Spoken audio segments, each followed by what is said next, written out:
I want to welcome you back to our study of the new background of the New Testament.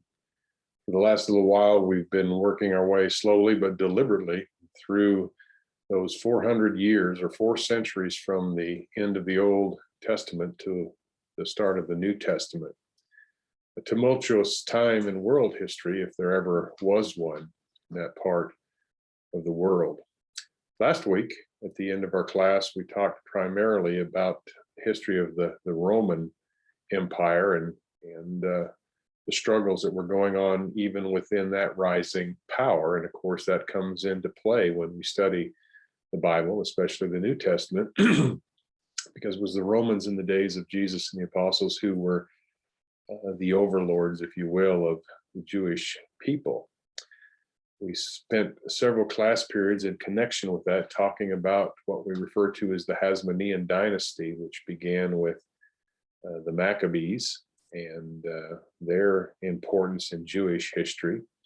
They were the ruling power, even under foreign domination for the Jews, for a large chunk of that intertestamental period. But that is slowly coming to an end by the time we reach about 63 AD, when the Roman general Pompey comes into Jerusalem and takes over. I mentioned, I believe, at the end of the last class period, an Idumean man of Edomite background named Antipater, who had begin to work his way into Jewish politics and ingratiate himself to various players of the struggle within the Hasmonean dynasty. And he was very politically astute. He always was looking for an opportunity to increase his own power, and that happened in a large degree. And it's this Antipater, again, an Idumean or Edomite by background, that was really the start of what we're going to refer to today as the Herodian dynasty. It was the Herodian dynasty that took over from the Hasmonean dynasty as far as the ruling class of the Jewish people in the intertestamental period. Of course, the word Herodian, you hear a word you're familiar with if you know your New Testament, and that's the word Herod. And there were various Herods throughout the ministry of Jesus and the ministry of the apostles. So we're going to work our way today, Lord willing, through the various men who claimed the title Herod. It was a family name as well as a ruling name, if you will, and you almost need a program to kind of keep it all straight, but I'll do my best to kind of sort it out for you as we study this part of the history. One of the central figures of the early New Testament history is, of course, one known as Herod the Great, who was the king of the Jews when Jesus was born. See, we're finally coming to a point in these studies of history that we're starting to intersect with New Testament history. Herod and his sons ruled Judea during the life of Jesus and his ministry. But who was this man named Herod the Great? Why was he so hostile to the news of the birth of Jesus? And of course, it's this Herod that comes up in the birth narratives of Jesus in places like Matthew chapter 2, verses 1 through 19, and Luke chapter 1, verse 5. This is the Herod that sought to have Jesus put to death. I won't take time to read those passages right now. You can pause the video and read them if you would like. But most of you are probably familiar enough to know in the story that, of course, it was Herod who tried to ascertain from the Magi, the time of the birth of Jesus, and sends his soldiers to Bethlehem and kills a large number of children in hopes of catching the one that he viewed to be a threat to his throne. That's Herod the Great. Herod the Great ruled as king of the Jews under Roman authority for 33 years, from 37 BC to 4 BC. Of course, 4 BC was the death of Herod. We'll get to that in just a little bit. But anyway, that's who we're talking about. From the start, Herod proved to be an extraordinary political survivor. Again, these were tumultuous times in politics and and governance. And Herod seemed to have what it took to be a big player in all of this. When civil war broke out in Rome between Mark Antony and Octavian, and maybe you can refer back to the previous lessons, and we talked some about the struggle even going on in the Roman world at this time. But when civil war broke out between Mark Antony and Octavian, Octavian, of course, being the appointed heir of Julius Caesar after his death, Herod first sided with Antony and his ally Cleopatra VII, Queen of Egypt. Then, when Octavian defeated Antony and Cleopatra at Actium in 31 BC, Herod immediately switched sides, convincing Octavian of his loyalty. Following his victory, Octavian returned to Rome, where the Roman Senate made him imperator, or supreme military leader, gave him the honorary title Augustus, which means an exalted one. So it's this Octavian that's known in the Bible as Caesar Augustus, and he's, of course, mentioned in the gospel accounts as well.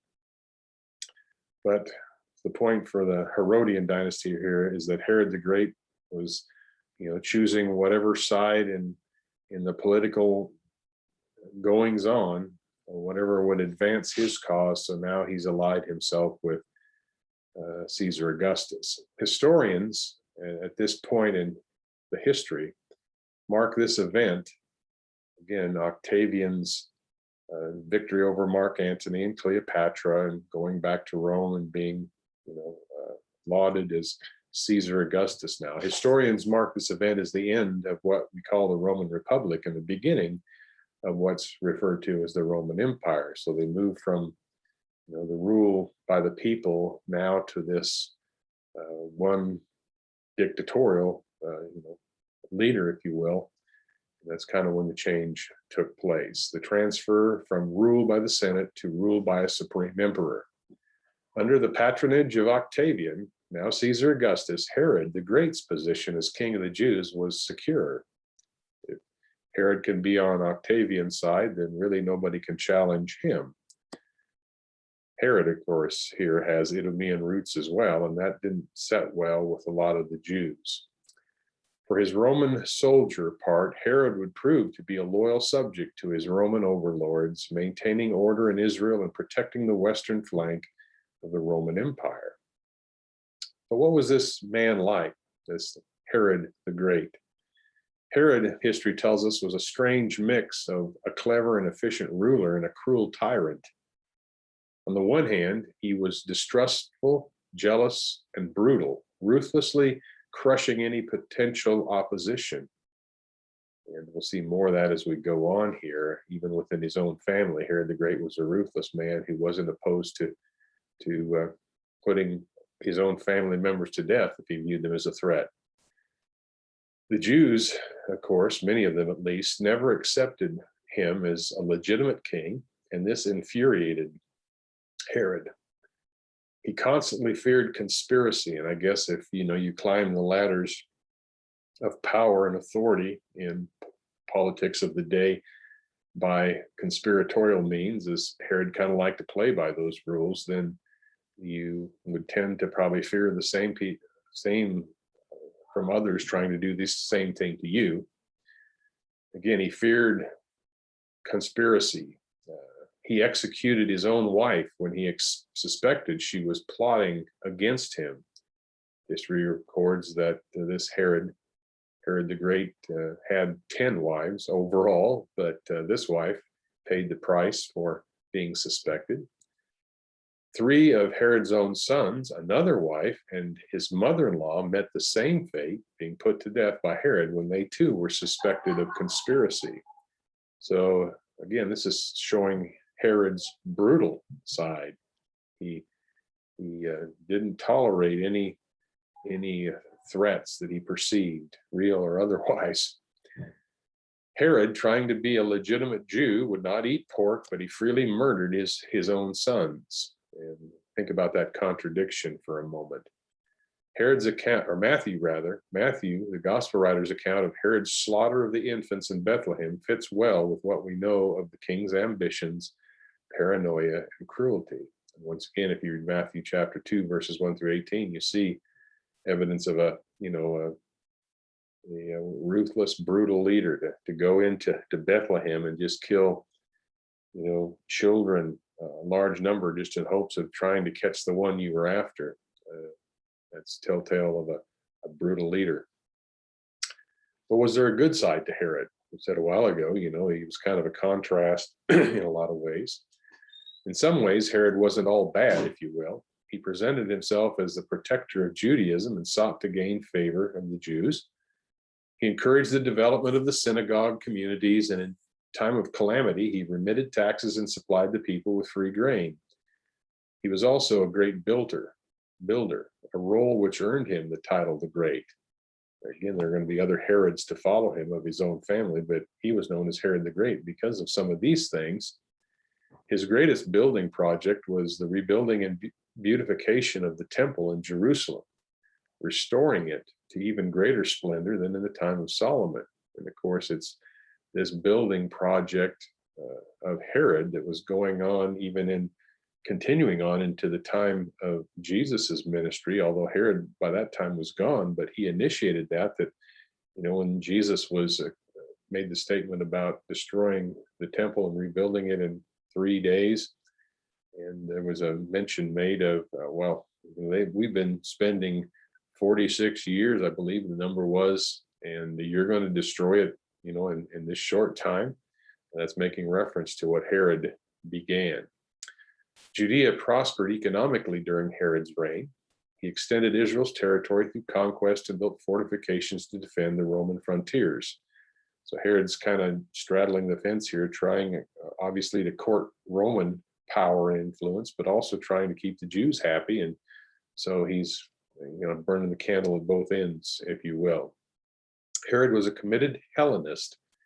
Remember, we talked about that in some earlier lessons. Hellenization was the spread of Greek influence in this part of the world. Herod was a committed Hellenist and admirer of Roman culture. He built Greek-style theaters, amphitheaters, and hippodromes. Those were outdoor stadiums for horse and chariot racing throughout the land. While this earned him the favor of many of the upper-class Jews, who by and large were probably Hellenists as well, it brought disdain from the more conservative Pharisees and the common people. So we see once again that divide, even in the Jewish state. You've got pro-Hellenists and anti-Hellenists, and we see that in the pages of the New Testament as well. The Herodians mentioned in the Gospels, in places like Mark chapter 3, 6, and Mark 12, 13, you read there of the Herodians. They were Hellenistic Jewish supporters of the Herodian dynasty who favored the stability and status quo brought by Roman authority. So it's easy to see probably why the upper crust or the elite among the Jewish people would side with Herod and his way of doing things, because it made their life easier and they could share in the wealth, while the common folk and the more staunch religious folk that viewed Herod with suspicion, that's that divide. Once again, Herod ruled from about 36, 37 BC up to 4 BC, but he died in 4 BC. That's referenced, not time-wise, but his death is referenced in Matthew chapter 2, verse 19. And that's, of course, when Joseph gets word of Herod's death, that's when he leaves Egypt to go home. Historians suspect that Herod died from perhaps something like we would call today intestinal cancer. Here's a quote from another Bible student about this matter. It says, Herod had died in a most dramatic fashion. Josephus states that a loathsome disease descended upon the ruler as a judgment of God upon account of Herod's sins. Josephus describes the horrible details: burning fever, ulcerated entrails, foul discharges, convulsions, stench, etc. That's in the Antiquities of the Jews, 17.6.5. So terrible, horrible way to die. And of course, those opposed to Herod viewed that as an act of God, no way to prove it one way or another. But even in his death, Herod showed his sinister and brutal side. Again, a lot of Jews opposed him and what he was doing. And history also records that as a final act of vengeance against his contemptuous subjects, Herod rounded up the leading Jews and commanded that at his death they should be executed. His reasoning was that if there was no mourning for his death, at least there would be mourning at his death. It's hard to imagine someone even stooping to these kind of horrible things. But again, Herod rounds up these leading Jews and packs them into a stadium area where they can't get away. And knowing that his own time was near, when he was going to die, he gave the order to execute all of these other Jews, because if people weren't going to mourn for him, they'd at least mourn for the people they knew. Thankfully, history also records at Herod's death, the order was overruled and the prisoners in the stadium were released. Very, very brutal man in a lot of ways, Herod the Great. But Herod had some sons. If Herod died in 4 BC, which is the consensus of most scholars today, who were the Herods mentioned later in the Gospels? The Herods that Jesus, in his adult ministry, interacted with? Well, actually, there's going to be more than one. Of course, the point here is just being, when you study the Gospels in the book of Acts, you're going to see just these Jewish leaders just referred to as Herod mostly. Sometimes another name is added, and that helps to differentiate. But not every time you see Herod, it's not referring to the same leader. Again, Herod dies right at the time close to the birth of Jesus. So if Herod's mentioned later, it has to be some other ones. And Herod's sons were the ones that stepped in to fill the void that Herod the Great left. Herod the Great had changed his will several times during his life, and after his death, it was contested by 3 of his own sons. These 3 sons of Herod appealed to Caesar Augustus, who divided the kingdom among them. So you see, Herod's sons now have various parts of the Bible lands, divided up for their leadership. We have one referred to as Archelaus. That was one of Herod's sons, Herod Archelaus. He ruled from 4 BC to AD 6. He became known as the ethnarch of Judea, Samaria, and Idumea, with the promise that if he ruled well, he would be made king. Instead, Archelaus followed in the shoes of his father pretty well. Archelaus proved to be oppressive and erratic, and Caesar Augustus removed him from office in 6 AD. This would have been, again, Jesus would have still been a child at this point. Matthew, the gospel writer, notes that Joseph and Mary moved to Galilee to avoid Archelaus's rule. That's Matthew chapter 2, verses 21 through 23. When Archelaus was removed from office, Judea and Samaria were transferred to the control of Roman governors known as prefects and later procurators. And of course, this is where these Roman overlords come to be in control rather than a Jewish person in the area of Judea. The most important of these prefects or procurators for the study of the New Testament is Pontius Pilate, who again was there from AD 26 to AD 36. And of course, it was under Pilate's administration that Jesus was crucified. Other governors who appear in the New Testament are the one named Felix, AD 52 to 59, and Festus, AD 59 to 62. And of course, Felix and Festus were the ones before whom Paul stood trial in Acts, in a section in Acts chapters 23 through 26. So that's Herod's son, if you will, Archelaus, and how he fits into the Bible narrative. But there's another Herod we need to know, another son of Herod the Great, and that's the one referred to as Herod Antipas. Herod Antipas. Herod Antipas became tetrarch of Galilee and Perea after his father's death in 4 BC, until he was deposed by the Emperor Caligula in AD 39. Maybe you're unfamiliar with the title tetrarch. It originally meant a ruler of a 4th part of a region. That's the Greek tetra, a tetrarch, so a 4th part fourth ruler, but ultimately, historically, it came to be used of any minor ruler. This Herod Antipas is the Herod of Jesus's public ministry.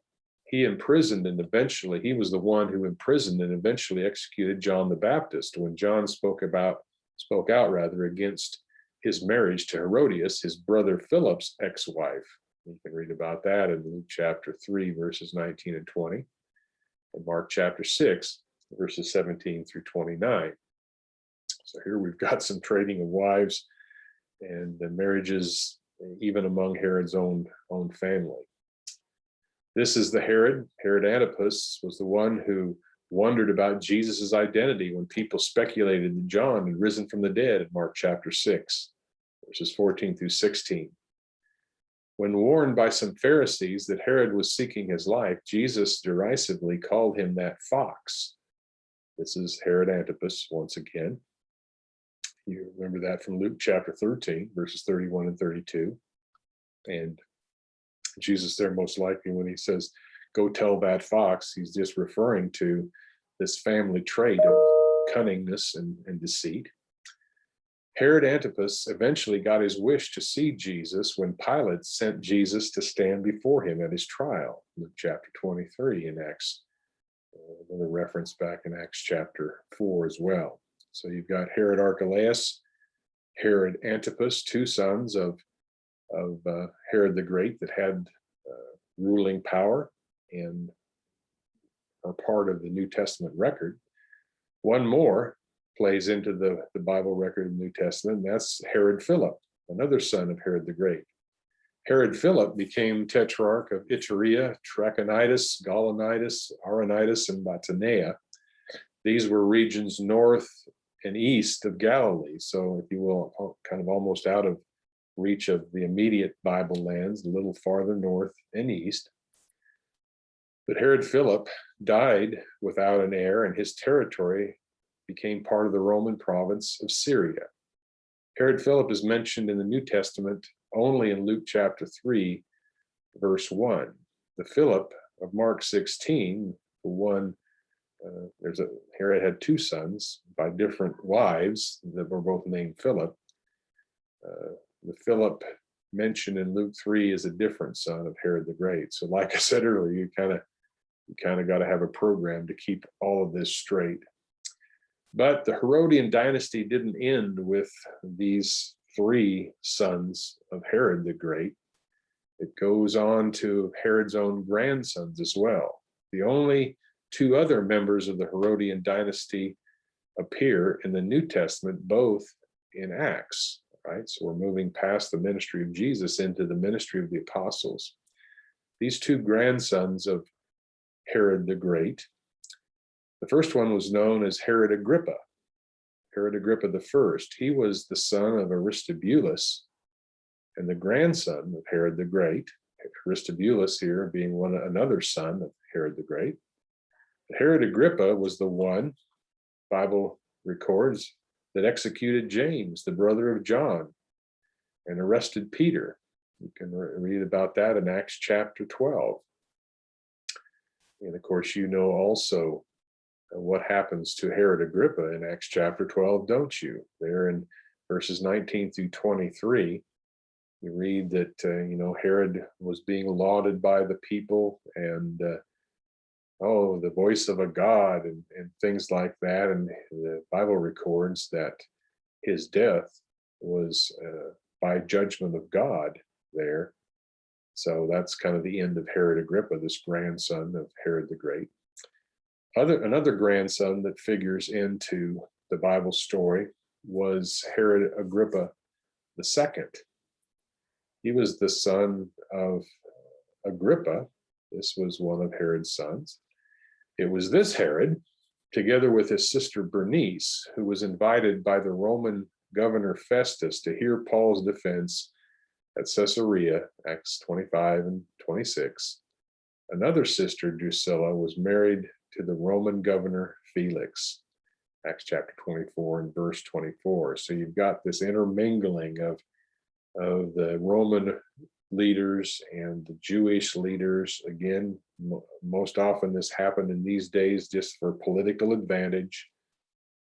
Not saying it was always the case, but a lot of times it was to try to forge these alliances, however tenuous they were.